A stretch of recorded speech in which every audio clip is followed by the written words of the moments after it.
Bonjour à tous. Alors on se retrouve encore une fois de plus cette semaine, et tout ça avec grand plaisir, pour parler un peu de ce qui a attiré notre attention de foot, on va dire, c'est la Ligue des Champions. On a eu deux superbes demi-finales, mais comme on s'y attendait, on va aussi un peu parler de la position des uns et des autres en championnat qui influe aussi sur les matchs retour. On va parler de cette équipe de l'Inter. L'Inter, il y a un mois de ça, je pensais que c'était fini, qu'elle avait plié le championnat, que Naples était assez loin.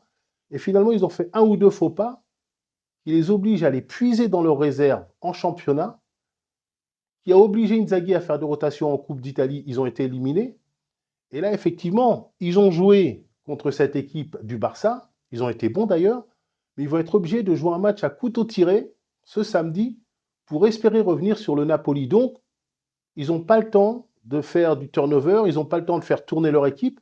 Et en plus, ils ont perdu un élément majeur. Alors là, je vais voir comment ils sont organisés, hein. Ils sont organisés comme ça, on l'a souvent dit, l'Inter, les trois, les deux, les trois et les deux. Et bien, ils ont perdu une de leurs forces offensives, Lautaro Martinez. Et notamment en Coupe d'Italie, il s'est avéré que quand il a fait des rotations, Inzaghi, cette équipe a nettement baissé en termes de niveau collectif. Donc, on va voir ce qu'il va trouver. Je ne pense pas qu'il va changer son système, mais il va falloir qu'il mette quelqu'un de complémentaire à Thuram qui a été très très bon. Mais aussi, il va falloir qu'il trouve une solution sur ce côté gauche parce qu'il y a Augusto qui est capable de jouer sur ce côté gauche. Il y a Di Marco qui a joué contre Yamal. Mais c'est vrai que vous allez me dire aussi aujourd'hui, il y a très peu de défenseurs latéral gauche qui sont capables de prendre Yamal et de réduire son influence. Donc, pour réduire l'influence de Yamal, il faut que lui soit très proche, il faut que lui soit aussi très proche. Ils ont essayé. Mais même à 1 contre 3, ce phénomène Yamal a réussi à trouver des solutions.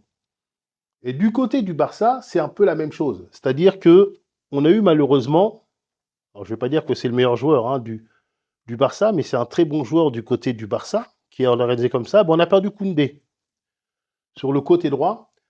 Alors c'est un peu dommage parce que son entente, elle est parfaite avec Yamal à Koundé. Donc il a perdu Koundé et il va peut-être être obligé de mettre un stopper sur le côté droit, Eric Garcia. Alors offensivement, ils vont un peu perdre, mais je pense que défensivement, il n'y aura pas de souci. Il va faire l'affaire, il va défendre. Et c'est vrai qu'Yamal sera un peu seul, mais il n'hésite pas à faire des dédoublements, même s'il n'est pas toujours servi, Eric Garcia. Mais il n'y a pas l'entente entre Yamal et Koundé qu'il y a entre Yamal et Garcia. Mais comme on en a parlé, Yamal est tellement fort qu'il est capable d'inventer, même tout seul, des choses que les autres ne voient pas. Et on avait parlé aussi de ce petit point faible, hein, Martins, voilà, sur ce côté gauche. Je pense qu'il va y venir, hein, naturellement. Je ne pense pas qu'il va faire rentrer forte, on va dire.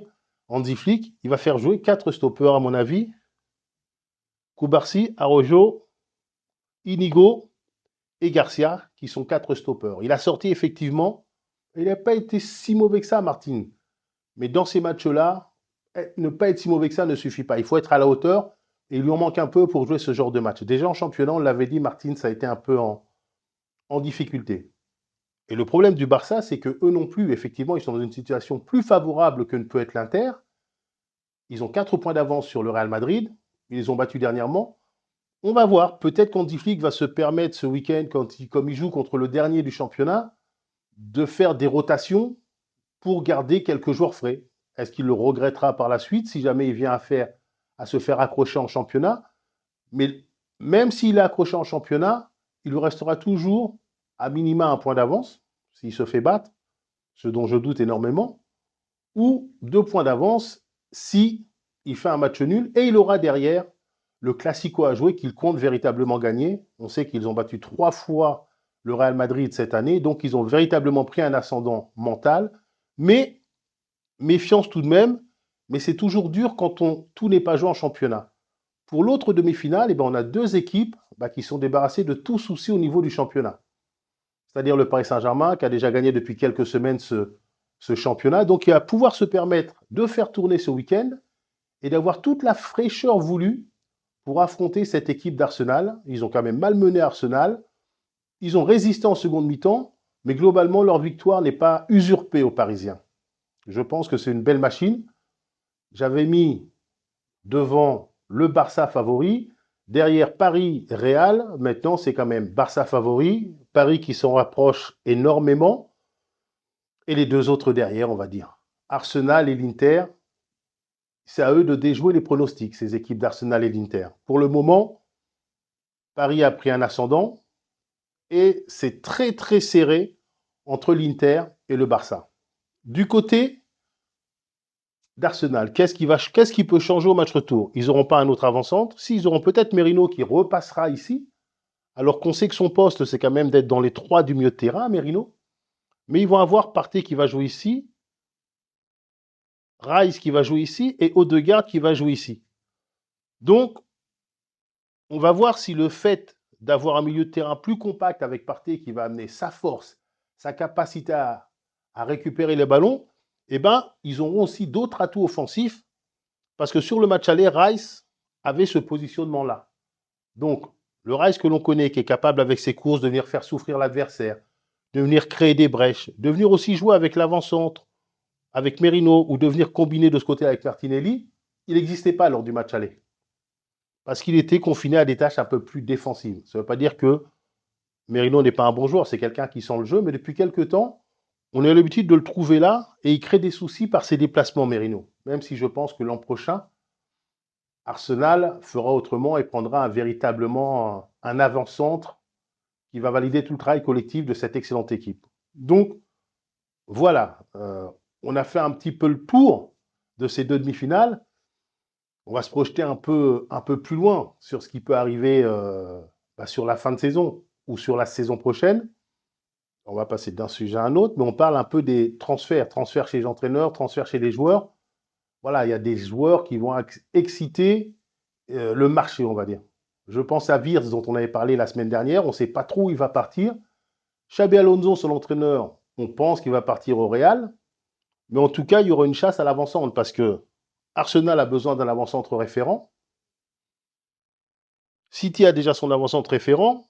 Le Barça, il va falloir prendre la suite de Lewandowski. Alors peut-être que ça va être Ferran Torres, qui était assez maladroit il y a quoi? Il y a encore 6-7 mois, et qui là s'est transformé. Il fait les mêmes appels, les mêmes déplacements, mais il est beaucoup plus adroit dans cette surface de réparation.